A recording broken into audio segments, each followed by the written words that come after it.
Yeah, I got my drink. Okay.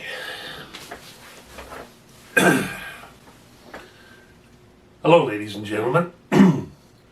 Hello, ladies and gentlemen.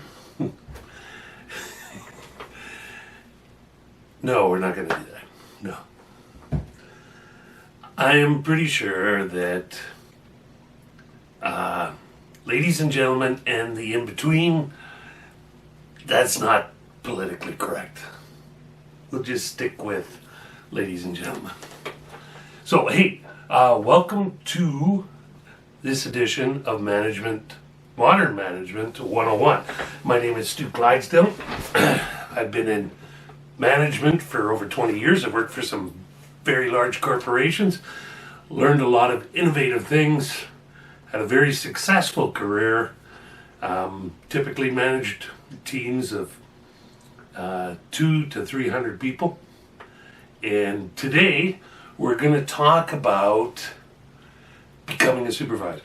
So, supervisor is the very first management role that you'll attain. And maybe you just got promoted. And if you just got promoted from the floor to supervisor, you have a lot to learn. And even if you went to college or university and took business management, chances are you don't have the tools that you need to succeed. And since this is supervisor, that is the very first level of management, and this is your make or break it. And to be honest with you, if you don't make it, you're not going back. You're out of here. What's the old saying? You're fired. And that's what's going to happen. So a lot's riding on your success as being a supervisor. So gonna need one of these. It's not real. It's just water, lemon, some Tabasco, a couple of olives, that sort of thing.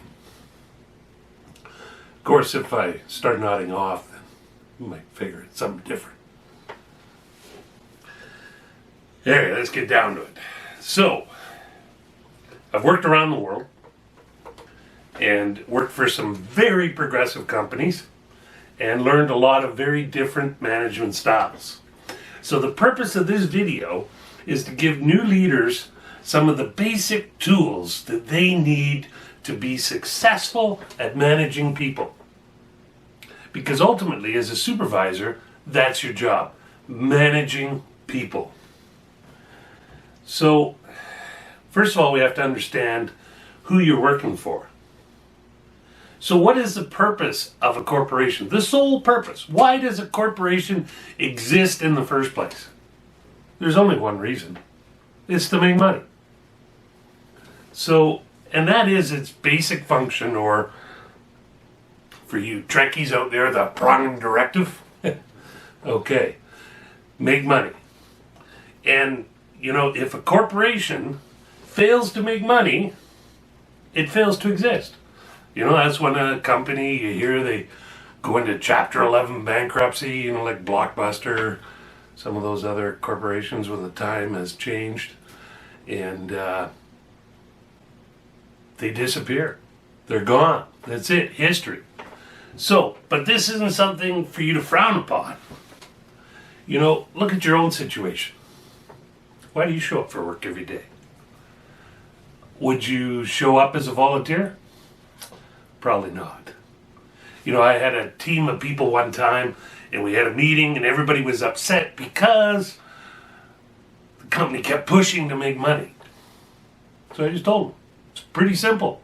Company doesn't make money, company doesn't exist.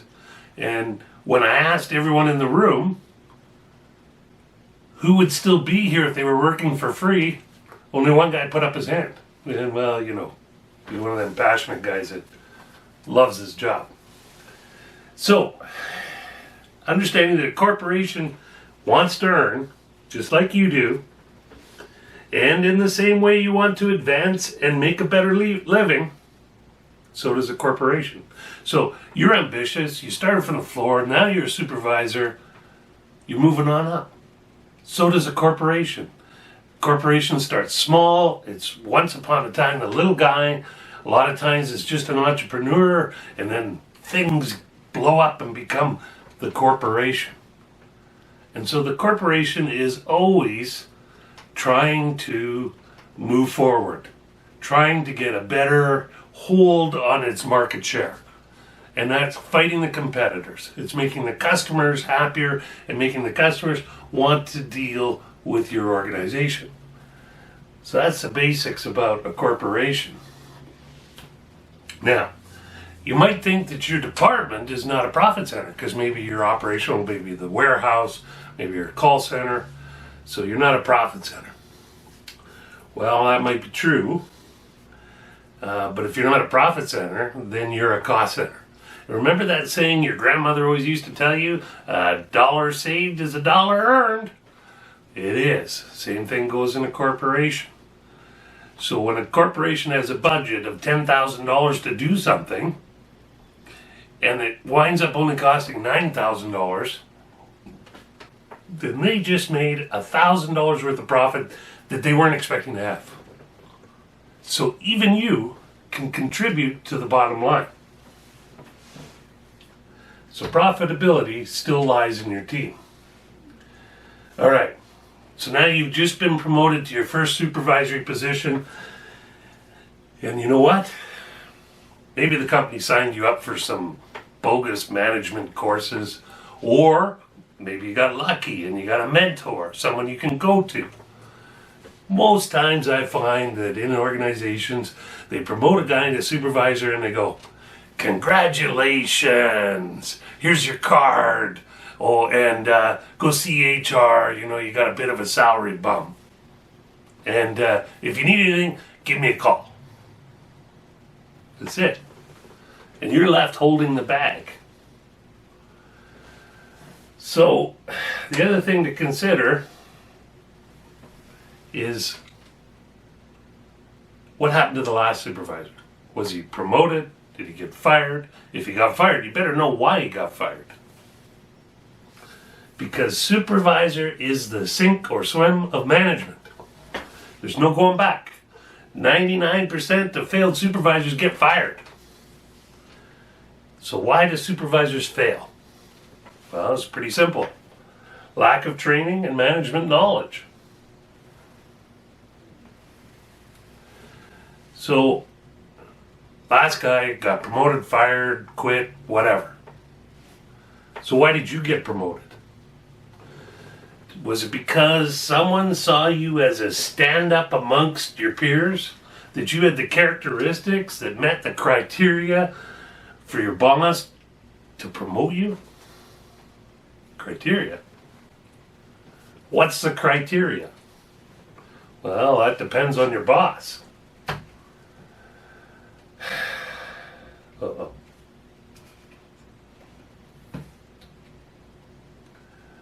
Maybe you were the best worker in your team. Maybe you're a team player.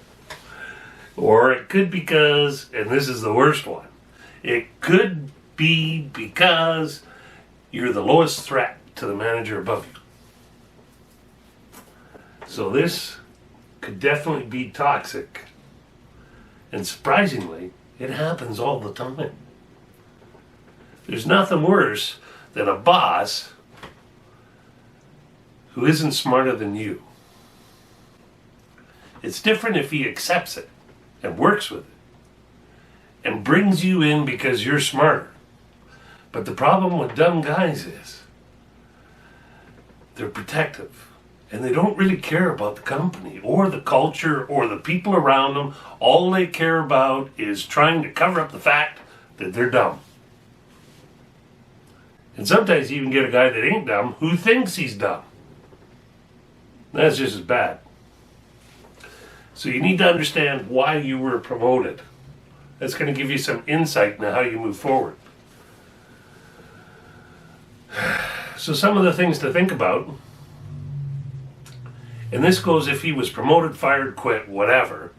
But your predecessor, if you got moved up from the floor, then you know something about your predecessor.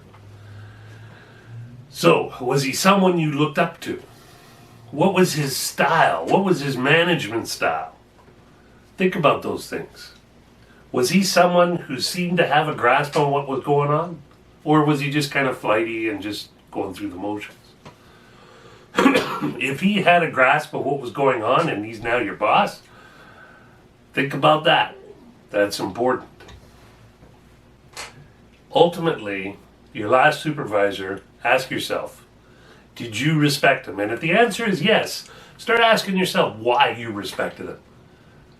And not because he didn't give you shit for coming 10 minutes late from lunch or, leaving early or things of that nature. Think of the real reasons why you respected that supervisor.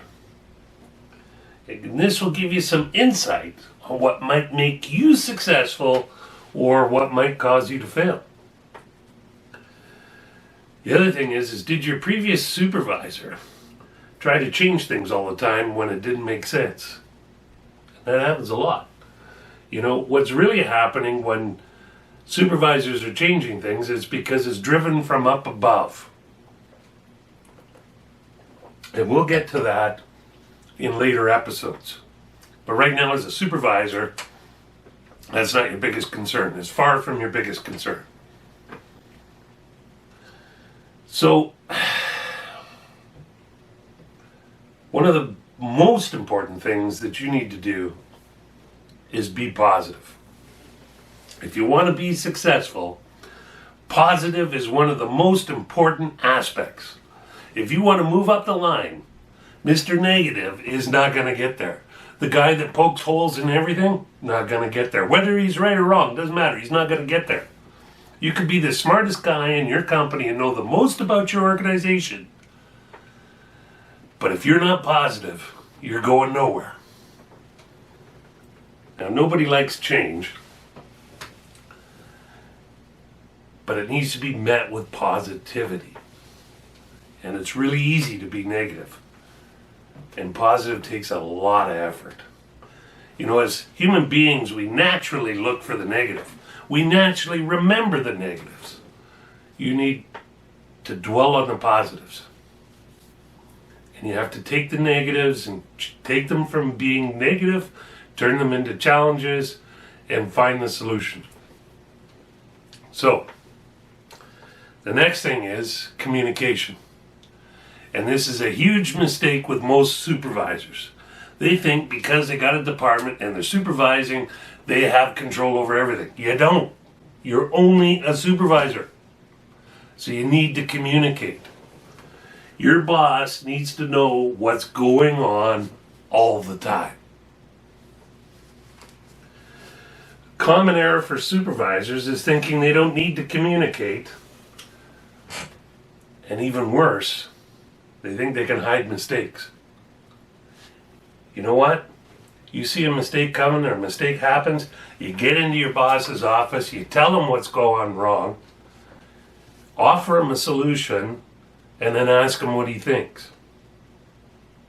Yeah, he's going to be annoyed and maybe he's going to throw some papers up in the air and go, "What the hell?" But he's going to help you out. And you're going to work through it together.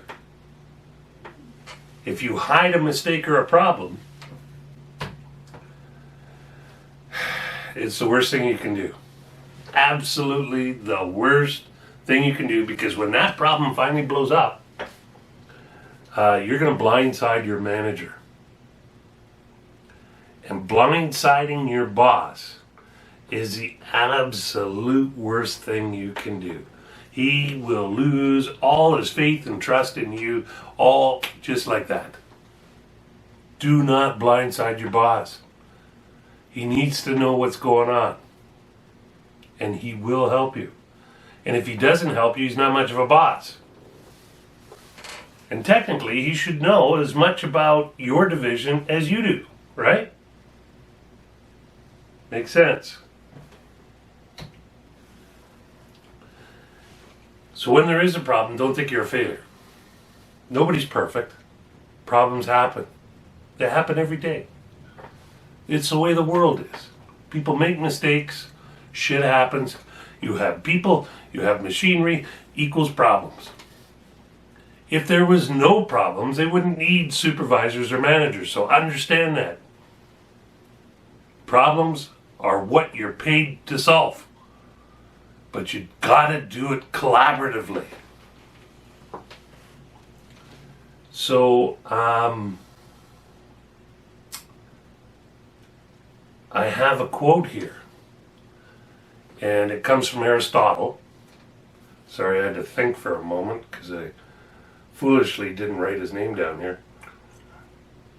But Aristotle was an ancient Greek. You know, you've heard of Socrates and some of the others. But Aristotle himself wrote what was called Nicomachean Ethics. And these were a set of ethics that he wrote around, 300 BC maybe, that are really still very true today. It's crazy. Here we are, a couple thousand years later, and, his ethics still reflect in today's world. So one of his quotes that I always thought rang a huge bell with me and was something that I always carried in my mind no matter where I managed. And it goes as, far best is he who knows all things himself. Good, he that hearkens when men counsel right. But he who neither knows nor lays to heart another man's wisdom is a useless right. So what does that mean? Obviously, if you have all of the answers, which nobody does, by the way, just saying, but just supposing you knew all of the answers, then you're the best. But what is really good is when you ask questions and you find out those right answers. Don't always think that you're right, because chances are, as a supervisor, you're probably not. Maybe you have a piece of the puzzle, but you need to counsel. Talk to people, whether it's your boss or the people that work for you. When you have a problem, talk to people, get their counsel. If you come up with some new flaky idea, if it doesn't work, you just lost all credibility in your organization. From your staff, from the people above you, potentially from your customers. Aristotle, he's really well worth reading. All right. So if you have a problem brewing, you need to get ahead of it. How do you get ahead of a problem? It's pretty simple. It's really not that hard. Getting ahead of a problem means seeing it coming, going to your boss and saying, hey, we got a problem. This is what's happening. I'm not sure how to stop it, or this is what I was thinking. What do you think? It's very important for the what do you think. It's important that you have a thought too, an idea or a plan. He may discard it and tell you, no, that's not how we do it. It's okay. Let him be the big boss. Let him show you, because that's his mentoring moment to you. This is building a relationship between the two of you. Okay? Let him give you the answer. And the best solution is always taking his advice. Because when you have the boss's buy-in, he is more likely to defend you up the line. So you just package 500 boxes and ship them to Toronto, but the only problem is they're supposed to all go to Montreal. That's a problem, right? So your boss says, oh, no problem. Call the trucking company. They've got a transfer warehouse in Winnipeg. Get them to stop there and transfer it all into a Montreal truck. Yeah, it's going to cost us the transfer fee, probably $500, but whatever. Problem solved. Cost $500. Depending on your organization, will depend on how serious of an infraction that is. And I can tell you that there's two types of organizations. There's operational organizations, and then there's sales-driven organizations. If you're in a sales-driven organization, you probably, if you spend $13 on a wrench, you're probably in trouble. Spend $500 taking a customer out on a golf trip, no problem. Hey, attaboy. Right? Okay. So, communication is one of the most powerful tools a new supervisor can have. And it's going to build you those relationships. And don't stop just with your manager.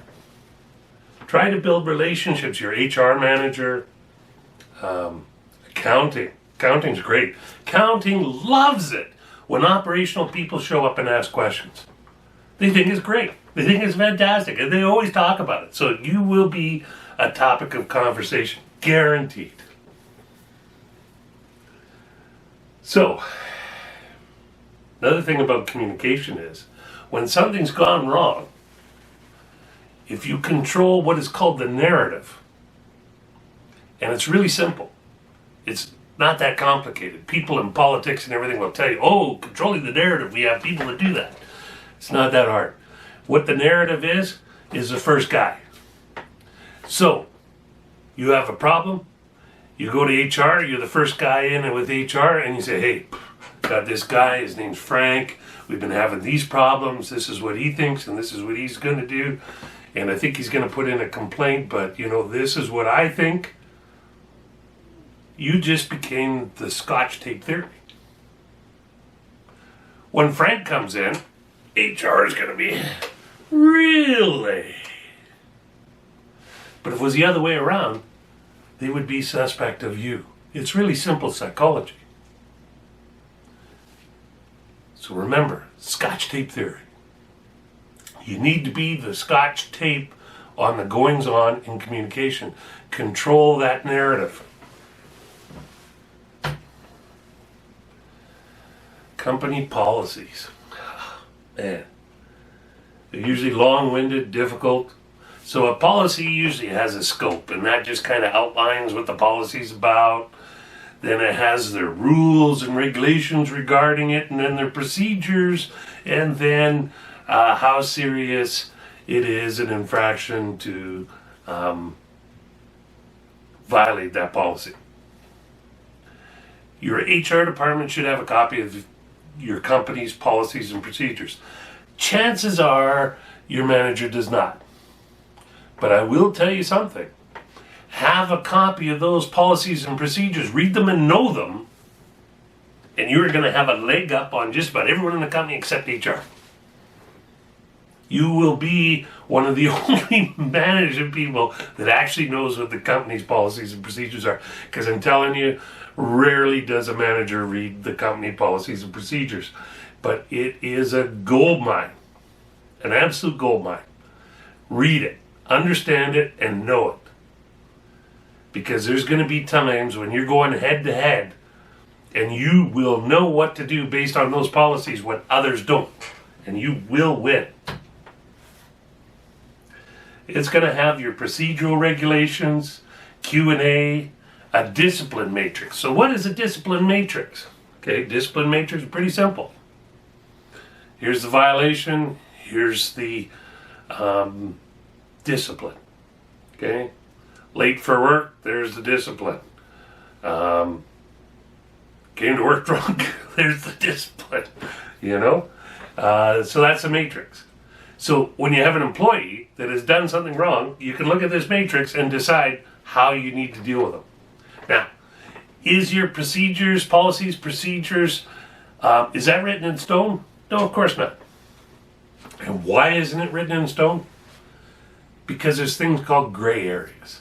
It's the same reason our judicial system have courts. And don't let HR bully you. HR does not run your department. You run your department. HR is only there in an advisory role. Your boss, on the other hand, is a different story. So if HR goes to your boss and tells your boss that you need to do this, well, that's between you and your boss. But you do not act based on HR's direction. Now, if it makes sense to you and it works for you, great. But don't feel like you have to act on HR. You need to act based on what your boss says. If your boss says, fire that guy, and HR says, no, you can't fire him. You haven't followed the discipline matrix. Fire the guy, trust me. Don't not fire a guy when your boss tells you to. Okay? And bosses are kind of weird that way. 1 minute they'll tell you it's your business unit, you handle it, and then when they get pissed off, all of a sudden, now they're involved and they're telling you what you have to do. Right? And when you point out the fact that, isn't this my operation, they'll say, right, so you'll make the right decision, right? And of course the right decision is always what they want. So sometimes you just have to play ball. It isn't always right, and you don't feel good about it sometimes, but nonetheless, play ball. It's only a job, right? Okay. Gaining respect. A title doesn't earn you respect. The title gives you the opportunity to earn respect. Respect is earned based on decisions made and actions taken. You make good decisions, take good actions, you will earn respect. You need to listen. Not listen to just because you're a supervisor doesn't mean all the people below you now don't matter. You're not the king. You're not a prince. You're not a lord. As a matter of fact, you're in a very, very difficult situation. Because now you have to appease everybody below you and everybody above you. So it's like all of a sudden, if you have 20 people in your team that you're supervising, it's like you got 20 children and a whole house full of dads. Good luck. Everybody wants to be a manager till they are a manager. But if you're good at it, you can go a long way in this business and you can be very successful. Your personality will dictate how fast you earn respect. If you have the kind of personality where you treat people with respect and you take into account what they say, you will earn respect a lot faster. If you have the kind of personality that is oblivious to everyone, then it's going to take you longer. You need to really hear people and understand them. Now, everything's what I call a push-pull, right? When you want to, you need to take the personalities, you need to pull them in. But then there's times when you got to push them back. Because employees are just like children. You need to be consistent. If an employee comes in and says, I want Saturdays off from now on, but he's on the bottom of the totem pole and you got 20 other people that want Saturdays off ahead of him, you just got to tell him straight up, sorry, I can't. The worst thing you can do is say, let me look into it and I'll get back to you. You know you're not going to give him Saturday off, so don't lead him on. It's only going to make the situation worse. Just tell him flat out, look, I hired you. It was to work Saturdays. You need to work Saturdays. If you can't do that, let me know. I'll see if I can make other arrangements. And by meaning those other arrangements, you mean that he's no longer with the company. Right? And make that clear. Clarity. People have the right to know. If people are not living up to the standard of the company, they need to know that.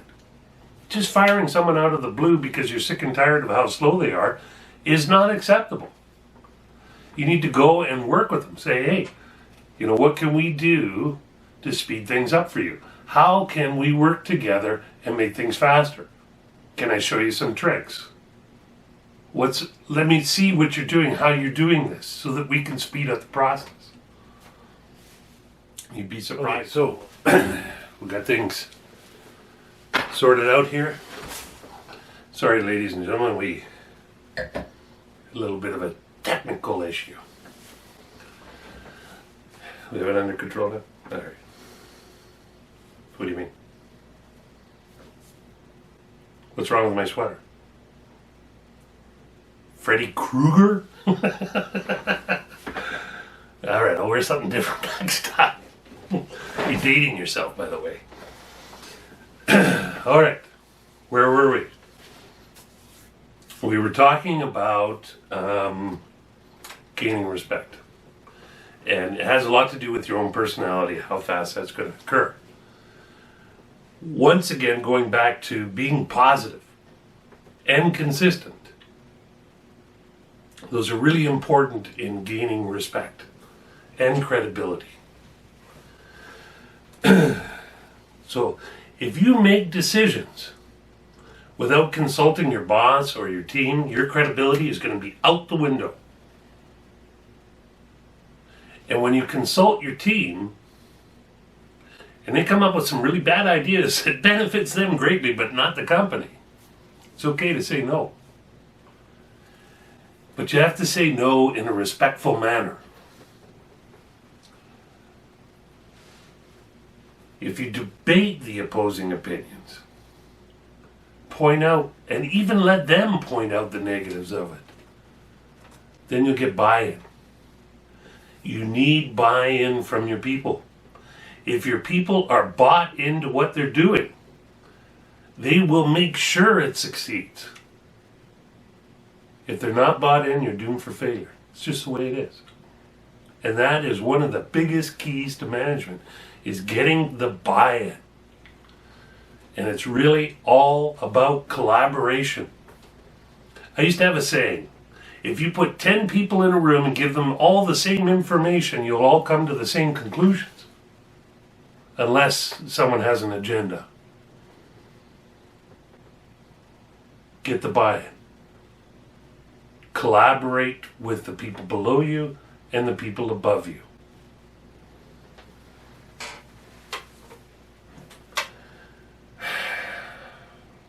You need to debate it until a positive outcome is made.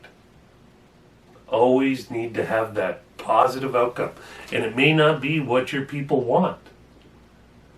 It always works better if it is. But you got to come to the right conclusion. What's best for the people and best for the company. And always remember, if you're doing anything, any kind of change management, you have to understand the ripple effect. And what is the ripple effect? Is how it affects other departments. Make sure you understand that. If you change the way you do paperwork, how do you know how that's going to affect other departments? You need to understand that. When you're dealing with people, understand and have in your mind that you're all human beings. You just have different roles and responsibilities. Does that mean you go out Friday night with the gang? It's probably off. You know what I mean? Occasionally, sure, but make sure you leave early. Don't get pounded drunk and make a fool of yourself, because Monday morning comes around, everybody's going to remember that. If you are going out with the gang on the weekend for social events, remember, you are the supervisor. You need to keep yourself just one step up. Only one. Don't be way up here.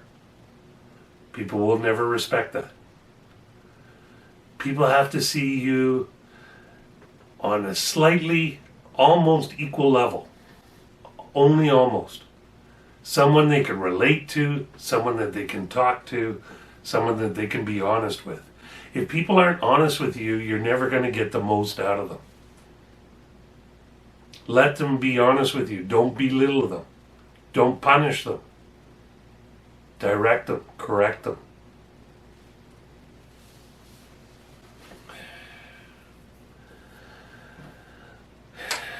And also, make sure your team understands you have the last say. Okay? It's not a democracy. It is, but it's not. It's a democracy in the sense where everybody's got to have a say. But there still has to be someone who will make the final decision.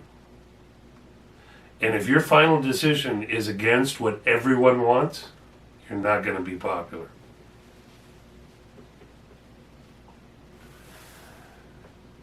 Managers that have an authoritarian style that just walk in and say this is the way it is or else are not leaders. Those are lazy managers. Those are managers with an ego way the heck up here.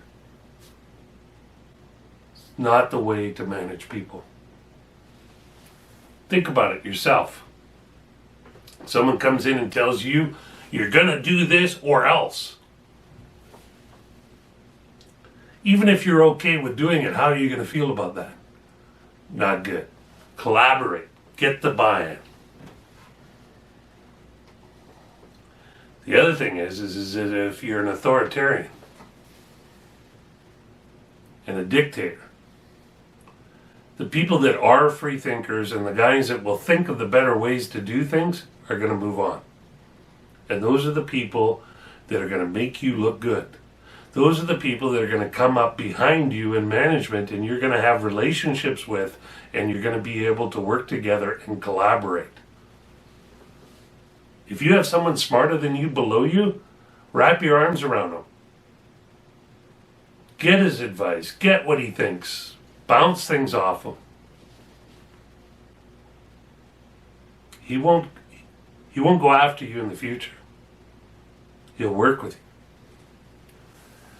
If you want to gain true respect, then your team needs to be part of the voice. And what is the voice? The voice is how things go forward. We spend a lot of time at work. It's a second home. And if your workers are happy, they will support you. When the workers have a manager or a supervisor that they trust and can work with, they don't want to lose you. That's just a fact. So how do you make them happy? You might be surprised by the number one reason that people quit their jobs.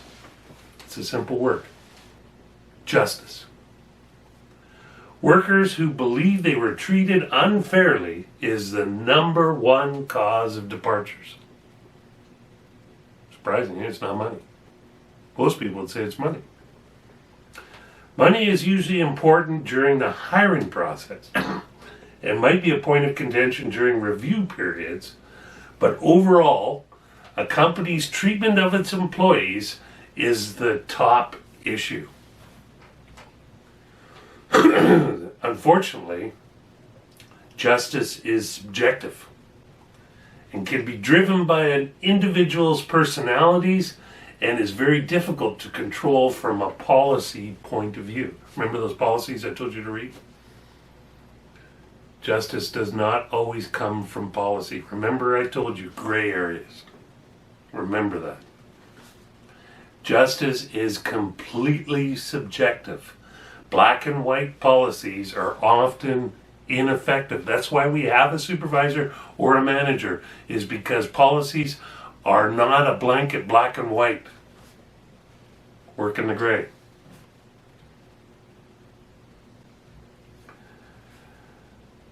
So that's going to end it for section 1. So stay tuned for episode 2 of Becoming a Supervisor. Got a lot more points to cover. I hope this was helpful. If it's not, you're a moron. Just kidding. That's the water talking. Hey, interesting fact. Did you know that vermouth has alcohol in it? You knew that. How come I didn't know that? It's 18%. Like, that's more than wine. That's half of what hard alcohol is. And that's the mix. I was thinking it was like, soda water or soda. Yeah, no. All right. So if you're out and about and you have a martini, remember the vermouth has alcohol in it. All right, ladies and gentlemen, thank you very much. I'm not saying thank you to the in-betweeners, not because I don't like in-betweeners, I mean, but how does that make sense, right? So until next time, and you know, we got a lot of really great videos coming.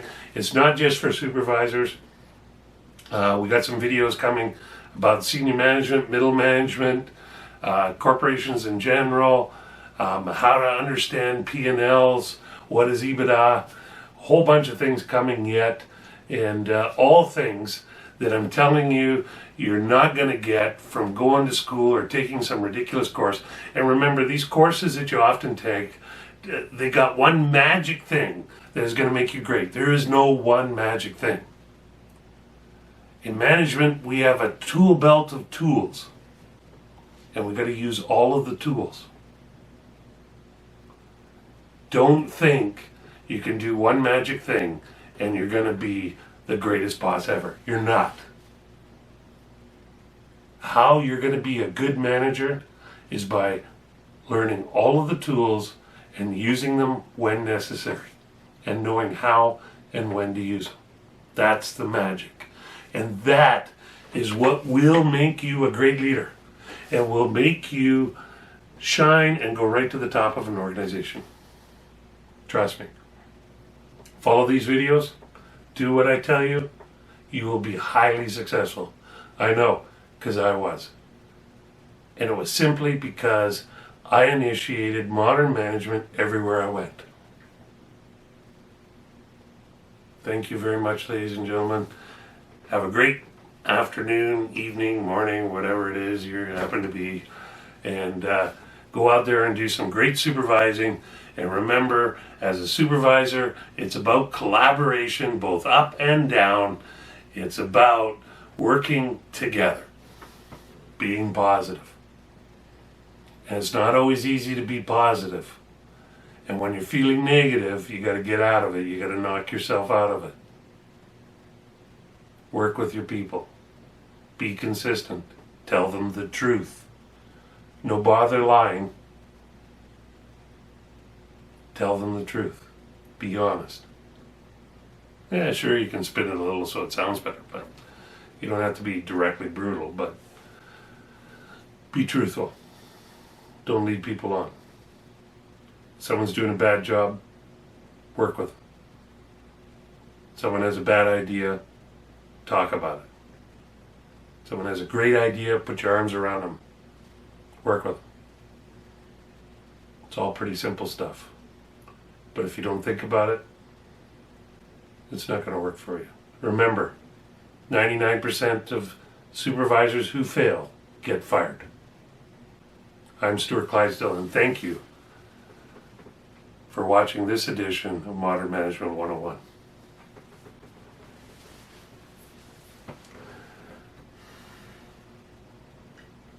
So, Freddy Krueger, really? In-betweeners? Where do you guys come up with this stuff? No, that's not politically correct. I'm telling you.